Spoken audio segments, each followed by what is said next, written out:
Dompet digital, memang istilah ini sudah tak asing lagi di telinga Anda karena mungkin setiap hari Anda menggunakan uang dalam bentuk digital untuk bertransaksi mulai dari naik ojek online, membeli makanan beserta minumannya dan atau bahkan berbelanja keperluan lain via online atau daring. Untuk di Indonesia sendiri sudah ada GoPay dan juga OVO dengan angka jumlah pengguna yang dapat dikatakan banyak begitu terlebih untuk di kota-kota besar. Nah kini dompet digital asal China yang diberi nama WeChat Pay juga sudah mulai beroperasi di Indonesia. Seperti apa? Selengkapnya akan saya ulas dalam invasi dompet digital China.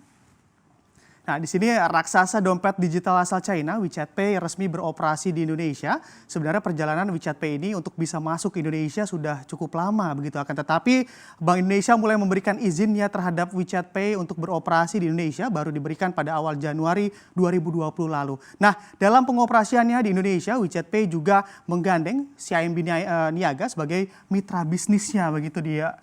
Indonesia ataupun di Republik Indonesia. CIMB Niaga ini juga menjadi bank pertama yang memfasilitasi WeChat Pay untuk dapat beroperasi di Indonesia. Mengapa kerjasama ini terjadi? Selain karena cuan, Bank Indonesia juga memberikan sejumlah persyaratan untuk WeChat Pay agar bisa beroperasi di Indonesia. Salah satunya adalah harus bekerja sama dengan Bank Buku 4 dalam negeri. Nah, dalam bentuk kerjasamanya ini, Bank Buku 4 akan berperan sebagai pihak yang akan memproses transaksi para penerbit asing begitu di Indonesia. Selain itu juga Bank Buku 4 juga akan menjadi bank untuk menampung dana floating atau money floating di sini memang atau paling kecil 30% dari pihak e-wallet asing agar dapat masuk ke sistem pembayaran di Indonesia. Hal ini tentunya juga sesuai dengan aturan yang dikeluarkan oleh Bank Indonesia yang terangkum dalam peraturan BI nomor 20 begitu.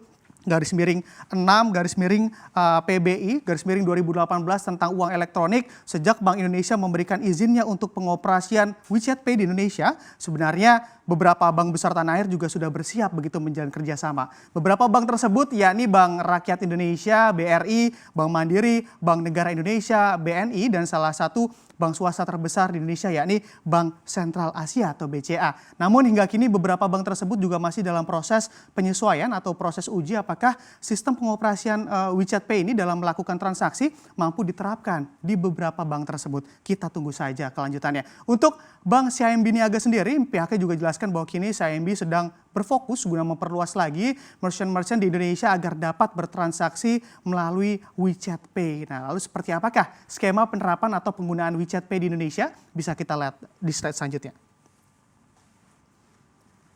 Nah, di sini dalam penerapan WeChat Pay di Indonesia dipublikasikan bahwa aplikasi ini hanya akan dapat digunakan oleh para pengguna rekening yang diterbitkan oleh bank di China begitu atau di negeri asalnya. Jadi jelas hanya warga negara China saja yang memiliki rekening dari negara asalnya yang dapat menggunakan aplikasi ini di Indonesia. Untuk para pengguna WeChat Pay, Anda juga jadi tak perlu repot begitu menukarkan uang Anda dalam bentuk rupiah untuk bertransaksi di Indonesia karena dalam aplikasi nantinya secara otomatis uang digital Anda di sini memang akan dalam akun WeChat Pay ini yang Anda miliki akan berganti atau berubah ke dalam pecahan rupiah.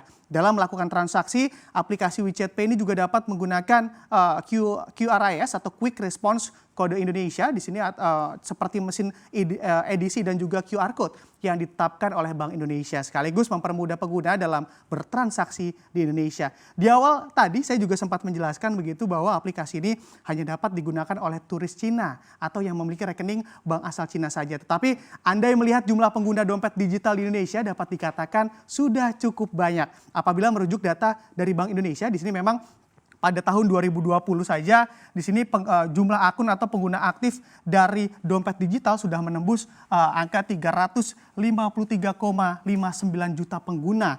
Lalu untuk nominal transaksinya terjadi lonjakan yang cukup drastis begitu di 2019 berada di angka 145,16 triliun rupiah. Lalu di 2020 ada sedikit penurunan tapi juga masih terbilang banyak begitu di angka 93,63 triliun rupiah. Apabila kita mengamati begitu volume transaksinya juga terjadi lonjakan yang cukup tinggi di tahun 2019 berada di angka 5.266 juta pengguna atau volume transaksinya, dan di sini di tahun 2020 berada di angka 2.253,38 volume transaksinya. Nah, di sini memang dengan angka tersebut kira-kira aturannya bakal berubah nggak ya kalau WeChat Pay cuma bisa dipakai sama turis Cina aja di Indonesia? Karena kita tahu teknologi ke depan juga akan terus semakin maju dan terkadang regulasi juga harus mengikuti begitu perkembangan zaman yang ada. Nah, gimana nih OVO dan GoPay? Udah ancang-ancang belum ada lawan begitu ataupun kompetitor gede dari Cina? Lalu seberapa besar sih WeChat Pay di negara asalnya dan juga di dunia? Bisa kita lihat di slide selanjutnya.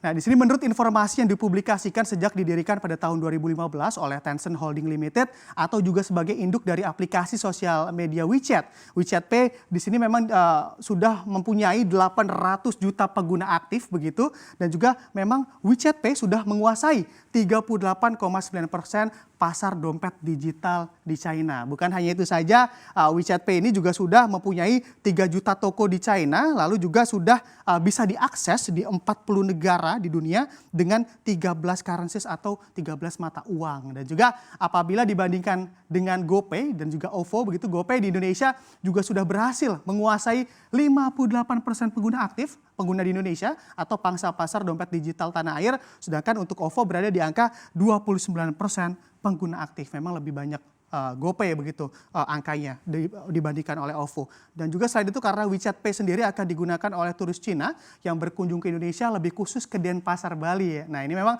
apabila melihat data dari BPS jumlah kunjungan wisata mancanegara di Bali pada bulan Juli 2019 saja, China masih duduki peringkat kedua jumlah wisatawan mancanegara terbanyak yang berkunjung ke Pulau Dewata tersebut. Di posisi pertama tentunya ada Australia di angka 20,40%, diikuti dengan China ataupun Tiongkok 18,53%, lalu selanjutnya India di 4,92%, lalu juga ada Inggris dan juga Prancis yang memang angkanya tidak lebih dari 5%. Nah, di sini memang dapat disimpulkan potensi WeChat Pay di Indonesia jelas sangatlah besar. Dapat dilihat dari jumlah kunjungan wisatawan asal China yang hilir mudik masuk ke Indonesia, baik dalam rangka berwisata atau mungkin dalam rangka bisnis. Mengingat perusahaan Cina di Indonesia juga cukup banyak begitu. Dan hal-hal seperti inilah yang memungkinkan aplikasi asal China ini memilih Indonesia sebagai sasaran invasi bisnis mereka.